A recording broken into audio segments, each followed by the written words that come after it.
Now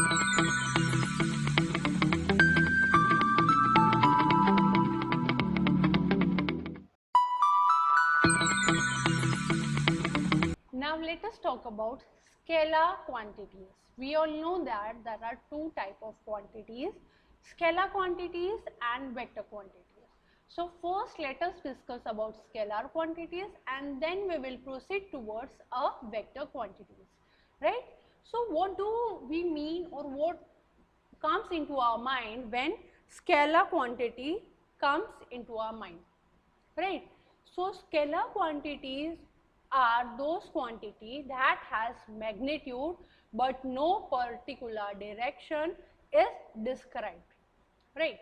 Whenever there is only a magnitude associated with measurement, then that particular measurement is termed as scalar quantity.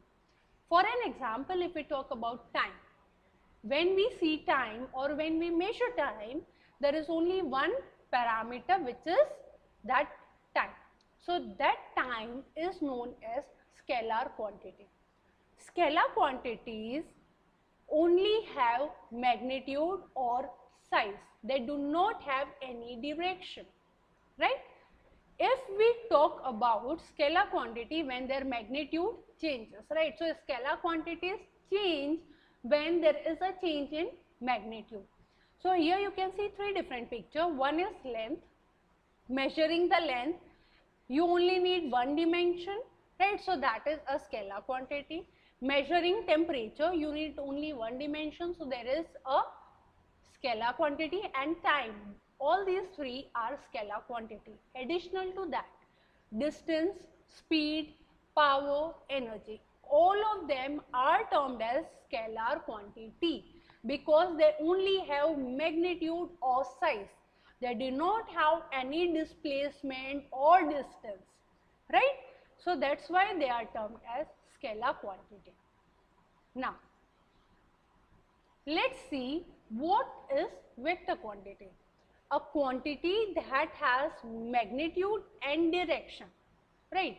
Vector quantity have both magnitude and direction.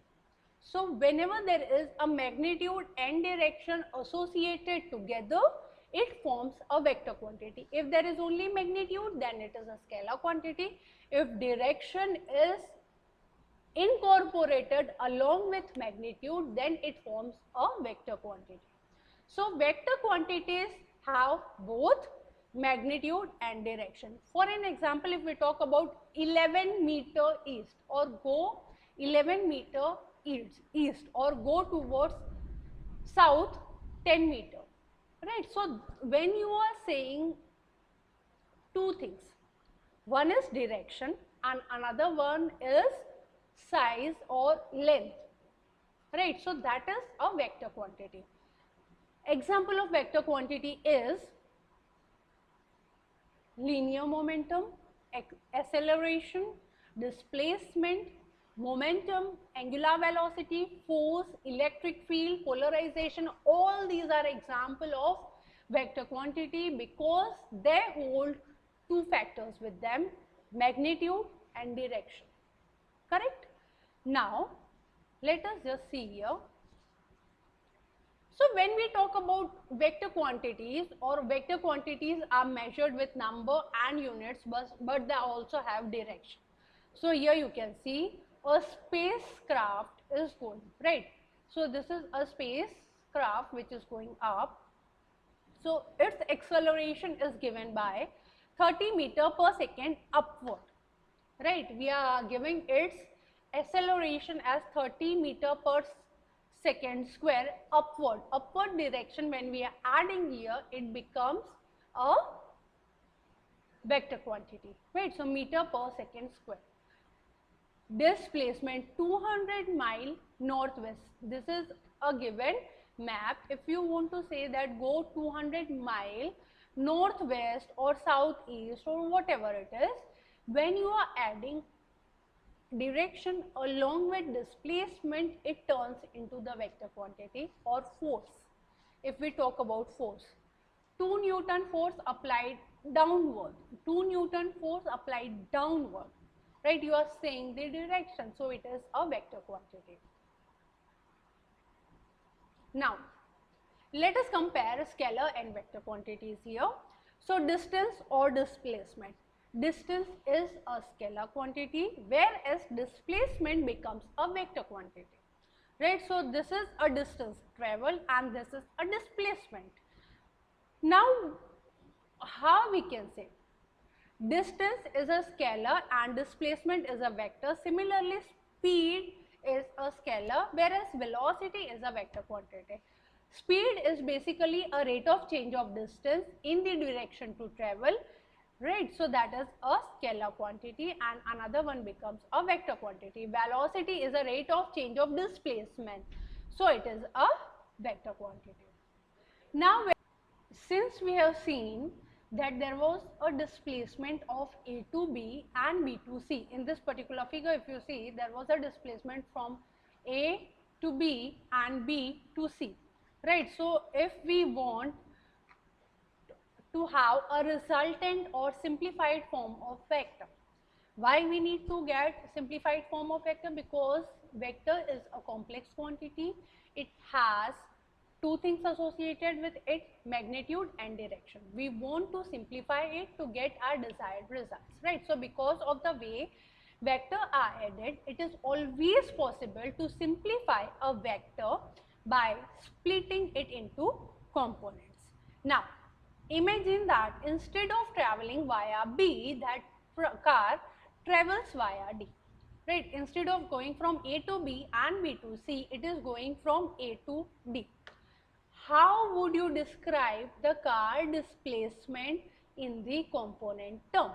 So here we are having the final car has displacement of x miles east and y miles north, right? So this is how we say it has traveled x miles east and y miles north, right? So this is how you need to simplify vector, and it is very important to know component of vector, to decompose them, to simplify them, because it will be helpful for us.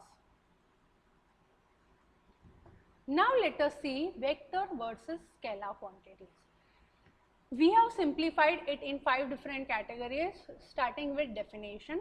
Vector, a physical quantity with both magnitude and direction, are termed as vector quantities, whereas a physical quantities which only have magnitude are termed as scalar quantities. Representation. When we talk about representation, a number, direction using unit cap or arrow at the top and unit, right? So we represent force F and we provide arrow over it. So it means force is applied in so and so direction, right? So representation is magnitude and direction both in terms of vector. Whereas when we talk about scalar quantities, only a number and its unit is used to denote scalar quantities.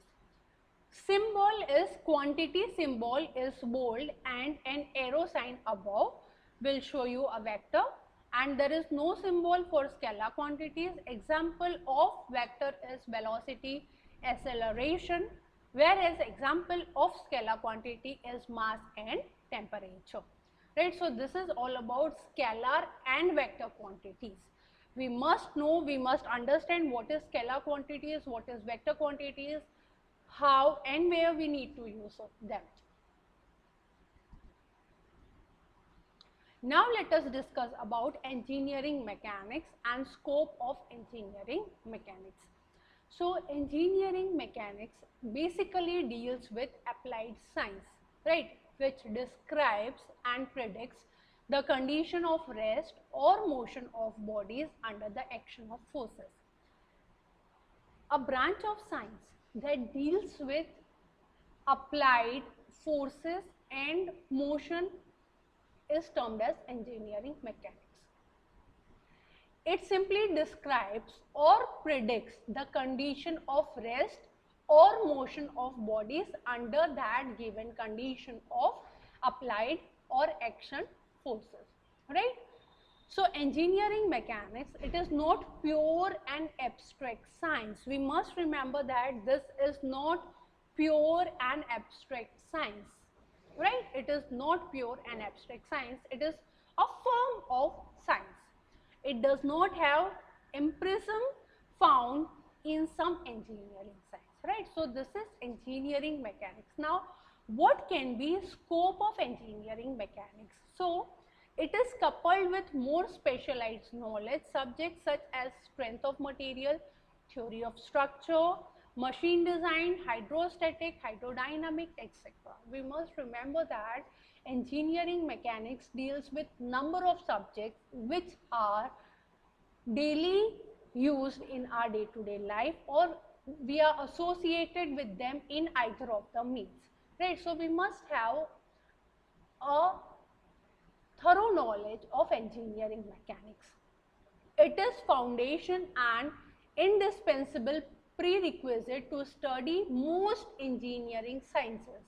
That's why we are introducing this particular chapter here, because it is forming base for so many engineering branches, subjects and so on, right? And it is used in the analysis of force acting on roof and bridges and etc.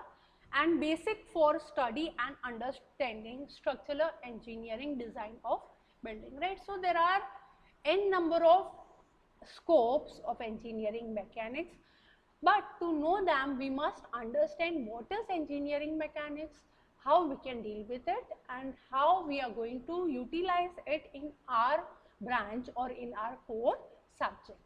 So I just hope the topics which we have covered today about scalar, vector, engineering mechanics and scope of engineering is quite clear. Thank you.